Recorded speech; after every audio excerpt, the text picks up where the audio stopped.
Genesis chapter 23. Sarah lived to be 127 years old. She died at Kiriath Arba, that is Hebron, in the land of Canaan. And Abraham went to mourn for Sarah and to weep over her. Then Abraham rose from beside his dead wife and spoke to the Hittites. He said, I am a foreigner and stranger among you. Sell me some property for a burial site here, so I can bury my dead. The Hittites replied to Abraham, Sir, listen to us. You are a mighty prince among us. Bury your dead in the choicest of our tombs. None of us will refuse you his tomb for burying your dead. Then Abraham rose and bowed down before the people of the land, the Hittites. He said to them, If you are willing to let me bury my dead, then listen to me and intercede with Ephron, son of Zohar, on my behalf. So he will sell me the cave of Machpelah, which belongs to him and is at the end of his field. Ask him to sell it to me for the full price as a burial site among you. Ephron the Hittite was sitting among his people, and he replied to Abraham in the hearing of all the Hittites who had come to the gate of his city. No, my lord, he said, listen to me. I give you the field, and I give you the cave that is in it. I give it to you in the presence of my people. Bury your dead. Again Abraham bowed down before the people of the land, and he said to Ephron in their hearing, Listen to me. If you will, I will pay the price of the field. Accept it from me, so I can bury my dead there. Ephron answered Abraham, Listen to me, my lord. The land is worth 400 shekels of silver. But what is that between you and me? Bury your dead. Abraham agreed to Ephron's terms, and weighed out for him the price he had named in the hearing of the Hittites, 400 shekels of silver, according to the weight current among the merchants. So Ephron's field in Machpelah, near Mamre, both the field and the cave in it, and all the trees within the borders of the field, was legally made over to Abraham as his property, in the presence of all the Hittites who had come to the gate of the city. Afterwards, Abraham buried his wife Sarah in the cave in the field of Machpelah, near Mamre, which is at Hebron, in the land of Canaan. So the field and the cave in it were legally made over to Abraham by the Hittites as a burial site.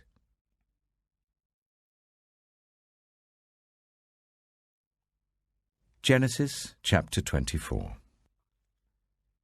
Abraham was now very old, and the Lord had blessed him in every way.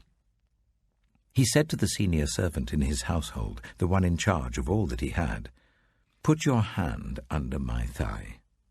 I want you to swear by the Lord, the God of heaven and the God of earth, that you will not get a wife for my son from the daughters of the Canaanites, among whom I am living, but will go to my country and my own relatives and get a wife for my son Isaac.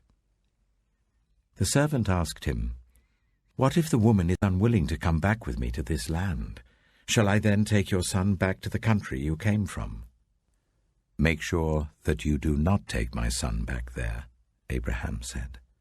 The Lord, the God of heaven, who brought me out of my father's household and my native land, and who spoke to me and promised me on oath, saying, To your offspring I will give this land, he will send his angel before you, so that you can get a wife for my son from there.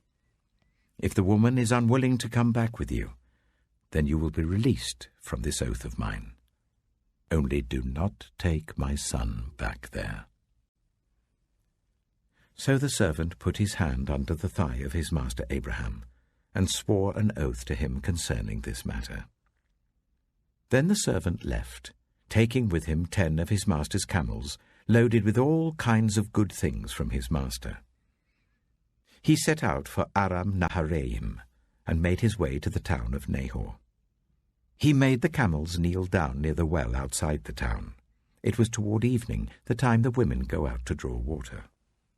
Then he prayed, Lord, God of my master Abraham, make me successful today and show kindness to my master Abraham. See, I am standing beside this spring, and the daughters of the townspeople are coming out to draw water. May it be that when I say to a young woman, 'Please let down your jar that I may have a drink,' and she says, 'Drink, and I'll water your camels too.' Let her be the one you have chosen for your servant Isaac. By this I will know that you have shown kindness to my master." Before he had finished praying, Rebekah came out with her jar on her shoulder. She was the daughter of Bethuel, son of Milcah, who was the wife of Abraham's brother Nahor. The woman was very beautiful, a virgin. No man had ever slept with her. She went down to the spring, filled her jar, and came up again. The servant hurried to meet her and said, "Oh, please give me a little water from your jar." "Drink, my lord," she said, and quickly lowered the jar to her hands and gave him a drink. After she had given him a drink, she said, "I'll draw water for your camels too until they've had enough to drink." So she quickly emptied her jar into the trough, ran back to the well to draw more water, and drew enough for all his camels. Without saying a word, the man watched her closely to learn whether or not the Lord had made his journey successful. When the camels had finished drinking, the man took out a gold nose ring weighing a beaker and 2 gold bracelets weighing 10 shekels. Then he asked, "Whose daughter are you? Please tell me, is there room in your father's house for us to spend the night?" She answered him, "I am the daughter of Bethuel, the son that Milcah bore to Nahor." And she added, "We have plenty of straw and fodder, as well as room for you to spend the night." Then the man bowed down and worshipped the Lord, saying, "Praise be to the Lord, the God of my master Abraham, who has not abandoned his kindness and faithfulness to my master. As for me, the Lord has led me on the journey to the house of my master's relatives." The young woman ran and told her mother's household about these things. Now Rebekah had a brother named Laban, and he hurried out to the man at the spring. As soon as he had seen the nose ring and the bracelets on his sister's arms, and had heard Rebekah tell what the man had said to her, he went out to the man and found him standing by the camels near the spring. "Come, you who are blessed by the Lord," he said. "Why are you standing out here? I have prepared the house and a place for the camels." So the man went to the house, and the camels were unloaded. Straw and fodder were brought for the camels, and water for him and his men to wash their feet. Then food was set before him. But he said, "I will not eat until I have told you what I have to say." "Then tell us," Laban said. So he said, "I am Abraham's servant. The Lord has blessed my master abundantly, and he has become wealthy. He has given him sheep and cattle, silver and gold, male and female servants, and camels and donkeys. My master's wife, Sarah, has borne him a son in her old age, and he has given him everything he owns.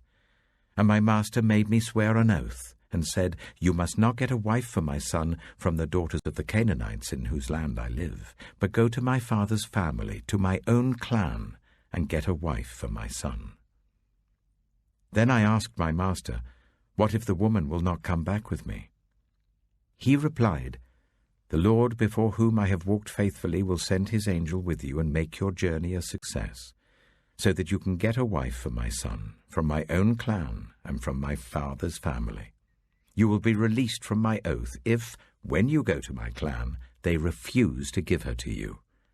Then you will be released from my oath.' When I came to the spring today, I said, 'Lord, God of my master Abraham, if you will, please grant success to the journey on which I have come. See, I am standing beside this spring.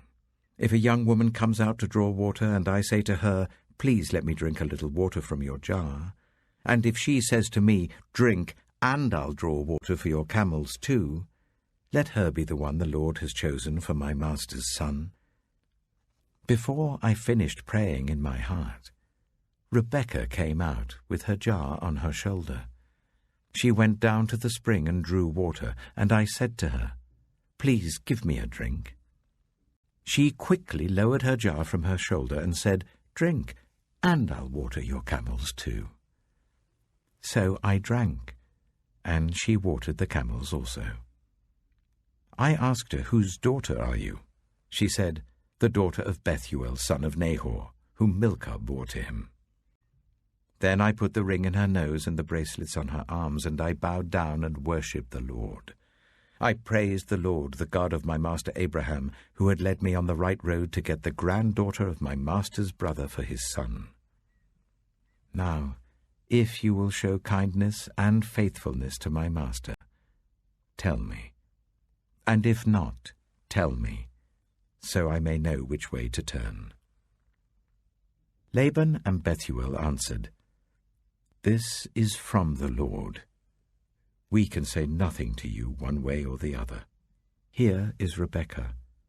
Take her and go, and let her become the wife of your master's son, as the Lord has directed." When Abraham's servant heard what they said, he bowed down to the ground before the Lord. Then the servant brought out gold and silver jewelry and articles of clothing and gave them to Rebekah. He also gave costly gifts to her brother and to her mother. Then he and the men who were with him ate and drank and spent the night there. When they got up the next morning, he said, "Send me on my way to my master." But her brother and her mother replied, "Let the young woman remain with us 10 days or so, then you may go." But he said to them, "Do not detain me, now that the Lord has granted success to my journey. Send me on my way so I may go to my master." Then they said, "Let's call the young woman and ask her about it." So they called Rebekah and asked her, "Will you go with this man?" "I will go," she said. So they sent their sister Rebekah on her way, along with her nurse and Abraham's servant and his men. And they blessed Rebekah and said to her, "Our sister, may you increase to thousands upon thousands. May your offspring possess the cities of their enemies." Then Rebekah and her attendants got ready and mounted the camels and went back with the man. So the servant took Rebekah and left. Now Isaac had come from Beer Lahairoi, for he was living in the Negev. He went out to the field one evening to meditate, and as he looked up, he saw camels approaching. Rebekah also looked up and saw Isaac. She got down from her camel and asked the servant, "Who is that man in the field coming to meet us?" "He is my master," the servant answered. So she took her veil and covered herself. Then the servant told Isaac all he had done. Isaac brought her into the tent of his mother Sarah, and he married Rebekah. So she became his wife, and he loved her. And Isaac was comforted after his mother's death.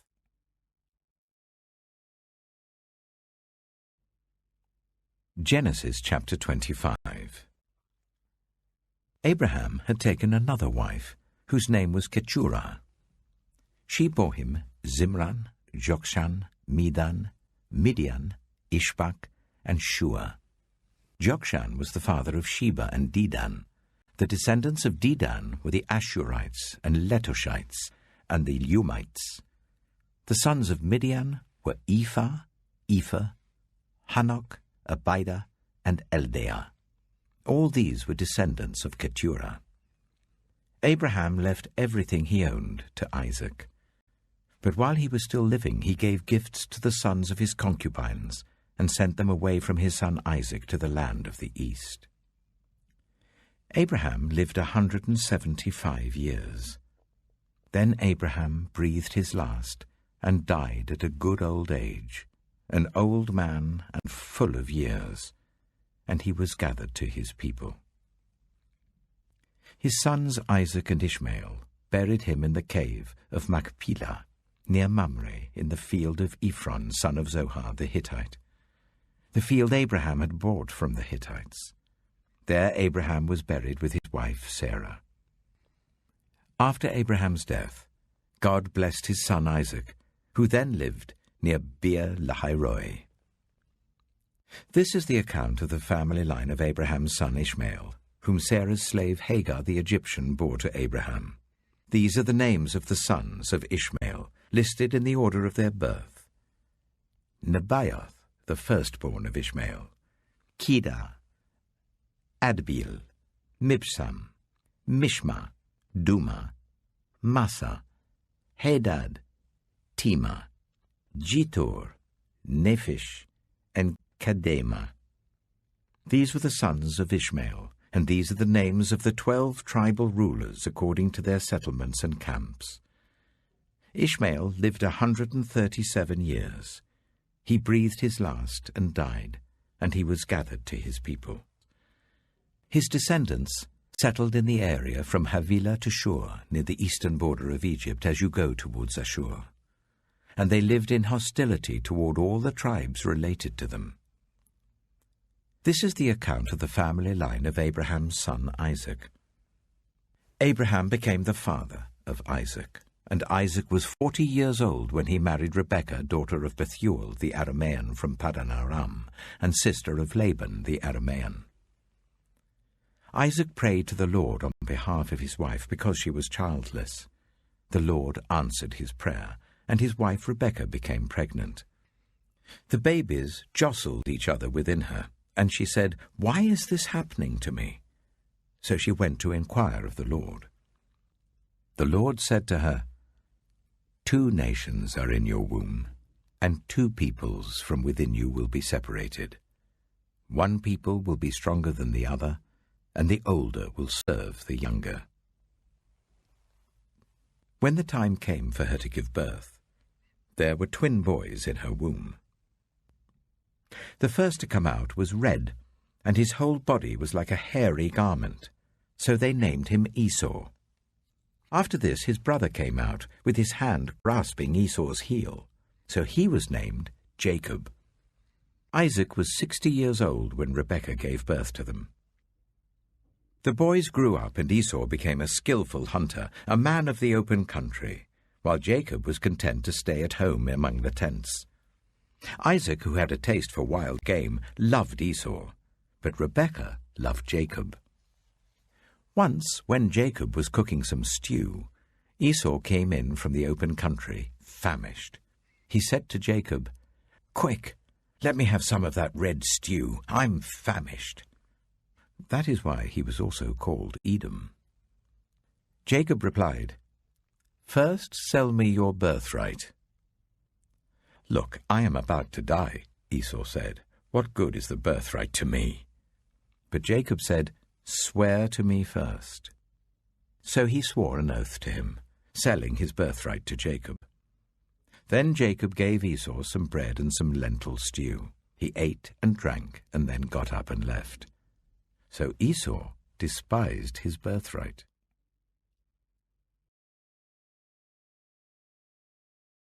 Matthew chapter 7.